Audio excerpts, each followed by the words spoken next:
Bueno, equipo, curso respecto a cabaña. ¿Por qué lo pongo? Porque mucha gente me llama y viene con una idea equivocada, ¿de acuerdo?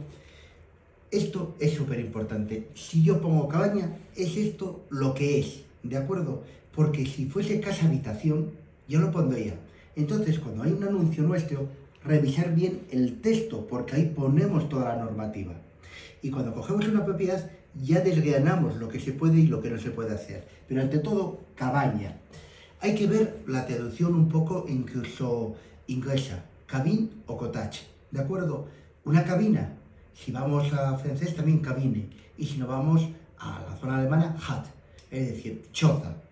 La misma palabra la tenemos en inglés, es decir, las cabañas o la cabaña siempre se hacían en una zona aislada, es una zona de refugio, es una construcción tosca y diáfana. Recordar, cabine, un solo espacio. Puede haber cabañas más grandes o más pequeñas, pero recordar, yo cuando voy al monte o voy a un invernal y veo cabaña y cuadra, siempre la cuadra es más grande que la cabaña, porque lógicamente era meter los animales y un sitio de refugio que el agricultor o el ganadero en ese momento dado se refugiaba. Por lo tanto, todas las cabañas que nos encontremos suelen estar aisladas, suelen estar sin luz y sin agua, o pueden tener cerca un manantial. Y claro, volvemos a esa imagen estereotipada. Pensamos en esa América, pensamos en esas cabañas guapísimas, pensamos en esas zonas turísticas en donde hay un alojamiento lo venden con la cabaña. No es una cabaña, ¿eh? Eso es un bungalow, ¿de acuerdo? Podemos ver ciertas cosas, ciertas cabañas que pueden ser alojamientos turísticos porque le afectó otra normativa. Pero vamos a ver en el momento de ahora. Y en el momento de ahora, siempre que nosotros ofertemos una cabaña, ¿qué es? Pues una cabaña es lo que os he dicho anteriormente, es un habitáculo normalmente diáfano. ¿Qué podemos hacer con ese habitáculo? Todos queremos turismo rural. Lógicamente, nos salta la idea de decir, aquí me voy a forrar. Yo aquí he localizado el Chocolate Loro, esta cabaña que es por 8 o 9 mil, me hago mi apartamento turístico.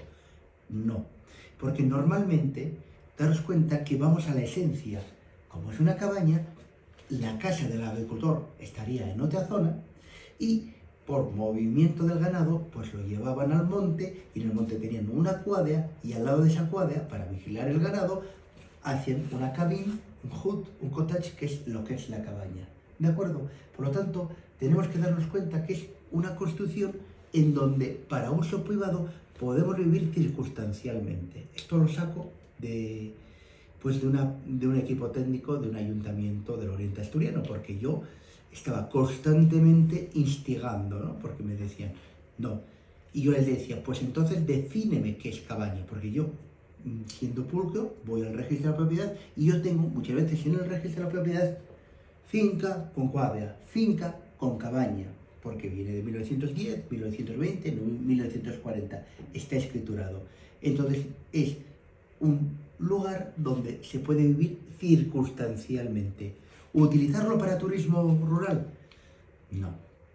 Cuando yo vendo una cabaña es un uso privado, porque lógicamente tú puedes vivir y dices, no sáltate la chispa y dices, aquí yo ya sé cómo escabullirme. Nada, lo vivo para mí y ya tengo mi casa por 4 duros. No, porque cualquier ciudadano español tiene que tener un lugar de residencia. Todos tenemos que tener un lugar de residencia. Y esa residencia es en un año donde estemos 183 días. ¿De acuerdo? Sueltos o alternativos. Por lo tanto, yo en una cabaña no me puedo empadronar. No puedo. ¿Me podría recibir correo? Pues sí, porque el servicio postal nadie te va a negar. Pero empadronarte y tener los derechos de sanidad, de médico, no los tendríamos. Solamente, y yo lo diré al final, para temas, diríamos nosotros, de permacultores, podemos convertir una cabaña en una vivienda residencial, sí, pero para cosas muy puntuales, ¿de acuerdo? Entonces, siempre que tengamos una cabaña, es una zona que normalmente es un habitáculo que es más pequeño, que tendríamos aproximadamente unos 30 metros cuadrados. No suelen pasar las cabañas más de ese espacio, pero lógico sea de 12 a 14 metros cuadrados, y que cuando nosotros lo veamos en el título registral cabaña, que en el catastral es muy difícil que te lo ponga como residencial, pero aunque en el catastro ponga esa cabaña como residencial, ¿de acuerdo? Puede haber un error del catastro. El catastro no nos da muchas veces título de propiedad superior al registro, ¿de acuerdo? Y que los errores catastrales, como te lo doy, te lo quito, ¿de acuerdo? Entonces, eso es importante. O sea, tenemos que atender a la esencia de lo que esté escriturado públicamente, porque un documento privado en muchas zonas no nos lo permitirían. Es decir, muchas veces hay cabañas que se venden con documento privado o con documento notarial delante, o sea, se manifiesta públicamente. Entonces tenemos que tener en cuenta eso. Y es muy importante distinguir. ¿La tenemos registrada en el registro de la propiedad? Vale, es un gran paso. La tenemos registrada en el público. ¿Qué me permite? Tengo que ver el suelo donde está asentada esa cabaña, porque me puede dar muchísimos juegos. Puede ser un suelo de especial protección. ¿Qué quiere decir? Reformar y tenerla para tu uso. No me pidas ampliaciones, no me pidas cosas locas. Lo que hay. Puede ser un suelo de interés agrario o de interés paisajístico. Y ya dependiendo, muy importante, de cada concejo, por ejemplo en Asturias, o de cada condado, por ejemplo en Galicia, o de cada parte, tenemos que analizar en el ayuntamiento que viene afectado a esa cabaña. Y ahí nos dirán lo que podemos hacer o lo que no podemos hacer. Puede suceder que en ese momento dado esa zona parecía aislada, pero ahora mismo está encuadrada dentro de un suelo, por ejemplo, incluso hasta urbano podría darse, incluso podría darse ese momento. Y entonces es cuando nosotros esa construcción le podemos dar un cambio. Puedo dar dos significados. Por ejemplo, en un concejo, diríamos nosotros, asturiano, que es el concejo de Cangas de Onís, al ser una construcción preexistente asturiana de más de 80 años, podemos darle uso turístico siempre que nos lo apruebe cuota del Principado. Pero eso va a ser muy difícil, porque si es cabaña es pequeño, otra cosa es cuadras grandes, que podríamos hacer 2 o 3 apartamentos. Porque claro, si no, lógicamente, todas las construcciones preexistentes asturianas se perderían. Es decir, lo que antes, diríamos nosotros, era más permisivo, lógicamente, Consejería del Principado de Asturias analiza las zonas, analiza todos los permisos que se han dado, y claro, si antes se dieron 5 permisos, pero si ahora van por 100 permisos, van a decir, no, deje usted la cabaña como está. Es decir, porque algunas veces hay suelos que intervienen 2 entidades, no solamente la del ayuntamiento, sino además la de la, diríamos nosotros, la regional, digamos, e incluso en algunas hasta tres estamentos.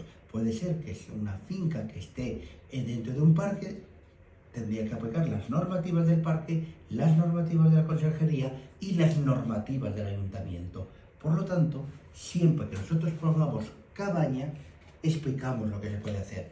Me ha llamado, ¿por qué hago esto? Porque me ha llamado un chico y dijo, oye, mira, y me dice, yo quiero vivir ahí. Digo, que no puedes. No, pero a mí me da igual. Ojo, que te da igual. ¿Es que hay más gente que vive por allí? Sí, hay más gente que vive por allí. Y que hay permacultores, que puede haber si se ve alguna permisividad, sí, pero no puede venir una persona y pensar que en esa cabaña vas a vivir. No, es para tu uso propio y porque a ti te guste la naturaleza y tú vayas a utilizar pues esa vivienda para tus momentos, digamos, o estivales, de descanso, de retiro, y que es una propiedad que te va a dar una alegría, un sitio perfecto. Tirar el dinero, para mí nunca, en el sentido, tirar el dinero, por ejemplo, es un vehículo que en 10 años no te vale nada. Y esto es una cosa que tú puedas disfrutar y que mucha gente está cogiendo cabañas porque es un momento dado que pasa el fin de semana o va a la montaña y por lo tanto es un activo, en primer lugar, escaso, porque no va a haber más cabañas. No, lo que hay, ¿de acuerdo? Porque ya cabaña como tal, no. ¿De acuerdo? Puede haber almacenaje aéreo, ¿de acuerdo? Por lo tanto, es un bien escaso, es un bien, diríamos nosotros, que como escaso no va a incrementarse la oferta y en algunos sitios, como se pueden ver, en otras zonas que han tenido una expansión, esas cabañas pues están subiendo de precio. Siempre atendiendo en zonas súper óptimas, súper de crecimiento. Por lo tanto, resumiendo, cabaña es una construcción pequeña, aislada, donde se refugiaba un agricultor, que suele estar sola en suelos de tipo de protección o agrarios, que dependiendo de cada ayuntamiento nos permite hacer unas cosas u otras. Nosotros lo ponemos muy detalladamente y por lo tanto siempre que tengamos a vender un producto como este, nuestro primer paso es ir al ayuntamiento e informarnos para nosotros dar esa información a nuestros clientes, ¿de acuerdo? Y que no se vale la picaresca. Por ejemplo, puede haber comunidades o zonas en donde me dicen, yo, aquí está más permisivo. Yo considero que una propiedad inmobiliaria es importante revisar.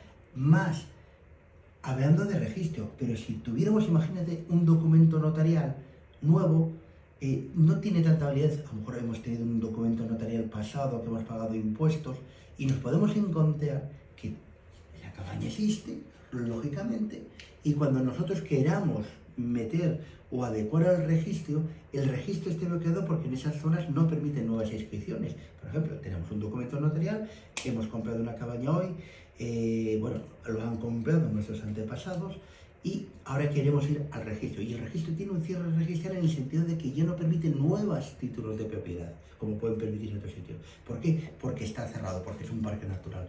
Por lo tanto, hay que entender esa opción y siempre revisar, muy importante, fijaros las definiciones, que venimos de una misma lengua, cabin, hut, o sea, choza, es decir, que todo va en una construcción tosca, diríamos nosotros, en donde hay una zona, en donde hay una zona de refugio, una cama y diáfana, ¿de acuerdo? Lo demás son ilusiones, lo demás es homestyle, cabañas, estamos viendo pues muchísimas imágenes y entonces intentamos analizar, esa cabaña para turismo, genial. No vamos a poder tener, pues en primer lugar, una célula de habitabilidad, paso indispensable para el tema de turismo en vivienda vacacional. Por lo tanto, recordarlo, es un producto exclusivo que va a nuestra forma de entender, a nuestra forma de vida. Pero inmobiliariamente tenemos que informar muy directo a nuestro cliente y no equivocarnos y no valirnos de lo que nos diga el catastro, porque el catastro puede estar equivocado, porque algunas veces algunas cabañas las pone como residenciales, vale, pero cuando vamos a pedir toda la normativa nos va a pedir el ayuntamiento, tráigame usted el título registral y va a decir, Bolí cabaña, aquí hay un error. Por lo tanto, este es mi consejo, mi idea y mi idea de curso respecto a lo que un inmobiliario tiene que entender como cabaña. Y esto es lo que voy a desviar para cuando alguien me llame y decir, ¿qué puede hacer una cabaña? Pues mira el vídeo. Tienes que entender que hay unas normativas que hay que cumplir y que esas normativas están en nuestra descripción. Nosotros, por lo menos Grupo Gain, pondremos toda la descripción para evitar sustos. No solamente al comprador, sino a nosotros mismos, para no dar una imagen o intentar ver. De decir, no, queremos vender, pero queremos vender en buena ley. Muchísimas gracias y ya recordáis, nuestros productos en www.grupogain.es, vamos a meter unas cuantas cabañas. Fijaros, en unas pueden hacerse apartamentos turísticos, en otras no, en otras se puede intercambio de uso, por lo tanto, fijaros la variedad, lo vamos a explicar totalmente en la descripción de, diríamos nosotros, de nuestra ficha que anunciamos en la web. Muchísimas gracias.